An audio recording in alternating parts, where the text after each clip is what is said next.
안녕하세요. 영공불사입니다. 오늘은 우리 부모님들이 꼭 보셔야 될 내용을 좀 말씀을 드려볼게요.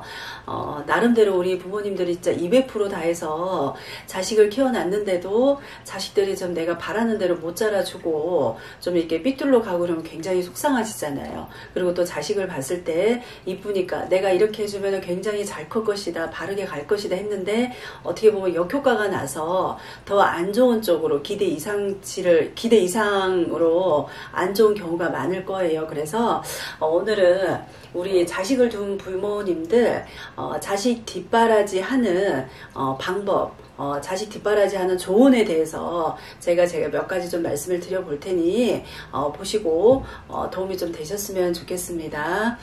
첫 번째로 자식이 편한 것만 바라시면 절대로 안 됩니다. 대부분의 부모는 내 자식이 고생하는 것을 못 보세요. 그렇기 때문에 자녀에게 어떤 사소한 거 설거지라든가 뭐 쓰레기 버리기 아니면 뭐 집안의 부엌에서 식사 준비 이런 돕는 일을 전혀 시키지 않고 내 자식만큼은 잘 되라고 귀하게 뭐 온실속의 하초처럼 이렇게 귀하게 키우는 분들이 있어요. 이렇게 키운 자녀가 진짜로 커서 부모님도 공경하고 잘했으면 좋겠지만 결코 그러지가 못하더라고요. 그래서 이렇게 키운 자녀가 어디 나가서 돈을 벌겠다고 진짜 쥐꼬리만한 월급 받겠다고 고생하면서 일하는 모습을 보면 우리 부모님들 굉장히 가슴이 찢어지죠. 그러니 잘 먹고 다니라고 돈 버는 아이인데도 불구하고 이렇게 뭐 편하게 차 몰고 다니라고 차도 사주고 필요한 데 쓰라고 돈도 주고 이렇게 하시는 부모님들이 있어요. 이런 과보는 어떻게 보면은 내가 부모가 자식을 좀 이렇게 바르게 키운 거라고 할 수가 없습니다. 자식을 점점 더 부모에게 의존하도록 만드는 행위라고 볼 수가 있어요. 그래서 이런 악순환의 고리를 끊으려면 좀 이렇게 자식을 편하게 해주려는 어떤 유약한 사랑을 중단을 하셔야 돼. 내가 잘해주는 그런 유약한 사랑을 좀 중단을 시켜야 됩니다. 그리고 자녀가 스스로 먹고 살 기반을 좀 이렇게 마련을 할 수 있게끔 고생하는 것도 좀 이렇게 지켜보셔야 되고요. 내가 강인한 사랑을 좀 주셔야 돼요.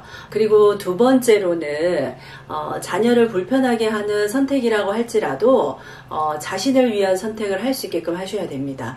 우리 한국 부모님들은 유독이도 자식 사랑이 굉장히 유별나요. 그래서 부부간에도 이렇게 내 남편이나 내 와이프보다도 배우자를 좀 이렇게 최우선으로 생각지 않고 자식을 이렇게 좀 이렇게 치켜 세우는 경향이 좀 두드러져요. 그래서 예를 들면은 밥을 먹는다고 쳤을 때도 남편이 좋아하는 음식은 사실 1도 관심도 없으면서 우리 자식이 좋아하는 음식은 엄마들이 냉장고 떨어지지 않게 이렇게 채워넣는 그런 식이라고 볼 수가 있어요. 그래서 이렇게 할 때는 가정의 질서가 분명히 깨지는 행동이라고 볼 수 있어요. 그러니까 우리 어머님들 이런 분 계시면 좀 고치셔야 됩니다. 가정의 중심은 부부가 돼야 되고요. 또 이렇게 부부에게 최우선은 서로가 배우자가 돼야 된다고 저는 생각을 하거든요. 특히 자녀가 성인이 됐다고 한다면 자녀가 불편해지고 고생하게 된다고 해도 서로 부부를 위한 선택을 해야 되는 거예요. 그리고 또 이렇게 다 큰 자식을 돌보는 부부의 생활을 좀 이렇게 희생하는 것은 바람직하지가 않으세요. 다 큰 자식을 계속해서 이렇게 싸고 드는 것만이 이렇게 단기적으로는 내가 사랑을 준다고 생각을 할 수는 있지만 장기적으로 봤을 때는 이 아이가 성인이 됐을 때는 자식을 부모가 망친다 이렇게 꼭 명심을 하셔야 됩니다. 그리고 세 번째를 볼게요. 세 번째는 아이가 뭘 물어봤을 때 답변을 꼬박꼬박 해주지 말고 질문을 좀 하세요. 이렇게 돈 문제뿐만이 아니라 어떤 아이가 커서 회사 생활, 사회생활이나 이렇게 일상의 소소한 작은 일에 대해서도 이렇게 부모에게 도움을 이렇게 구하는 경우가 굉장히 많아요. 아이가 컸는데도 요즘은 부모가 자신의 문제를 좀 이렇게 해결할 답을 주기를 기다리는 자녀들이 굉장히 많아요. 그래서 자녀가 원하는 대로 부모가 계속해서 답을 주면 그 자녀는요, 자식은 제가 볼 때는 영원히 정신적으로 자립할 수 없다고 봅니다. 그래서 자녀가 문제를 스스로 해결할 수 있도록 하려면 대답을 중단을 하시고 아이에게 먼저 질문을 좀 이렇게 해주시는 것도 좋으세요. 예를 들어서 아이가 부모에게 어떻게 하면 좋겠어요? 좋죠? 하고 묻는다 그러면 내가 먼저 답을 알지만 부모가 자식에게 답을 주기 이전에 너는 어떻게 했으면 좋겠는데 라고 오히려 질문을 한번 해보세요. 이렇게 질문을 던지면 자녀가 스스로 이렇게 좀 생각을 하고 어떤 문제에 대해서 그 답을 찾으려고 노력을 해갈 겁니다. 그리고 네 번째로는 자녀의 어떤 실패를 용납을 하세요. 인정하려고 하지 마시고 용납을 하셔야 됩니다. 자식이 실패하는 것이 마음 편히 이렇게 지켜볼 수 있는 부모는 아무도 없어요, 세상에. 그죠? 하지만 내 자식이 실패하는 꼴을 못 보고 어떤 일이든 부모가 먼저 내 손이 가야만 해결되는 줄 알고 부모가 개입을 해서 매번 도와주게 된다 그러시면 자녀는 실패해서 어떻게 보면 스스로 배울 수 있는 기회를 찾지를 못하세요. 그런 스스로 배울 수 있는 기회를 부모가 뺏어버리는 경우가 되는 거예요. 그래서 자녀의 실패를 용납하지 못하거나 부모의 생각을 자녀에게 강요하면 그 아이는 분명히 경제적으로 이렇게 독립할 수가 없어요. 그리고 어떤 중요한 도전 과제들에도 본인이 완벽하게 이렇게 완수할 수 있는 방법을 절대로 익히지 못합니다. 이거 중요한 문제니까 좀 보시고 좀 내가 이렇다 그러면 엄마가 좀 바뀌셔야 돼요, 부모가.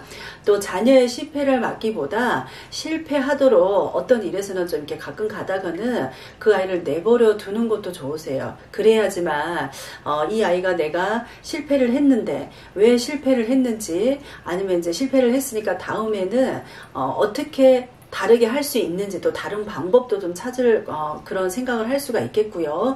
또 이렇게 다음에는 너가 더 잘할 수 있도록 또 격려를 해줬을 때는 이 아이가 자신감을 가지고 더 열심히 할 수가 있어요.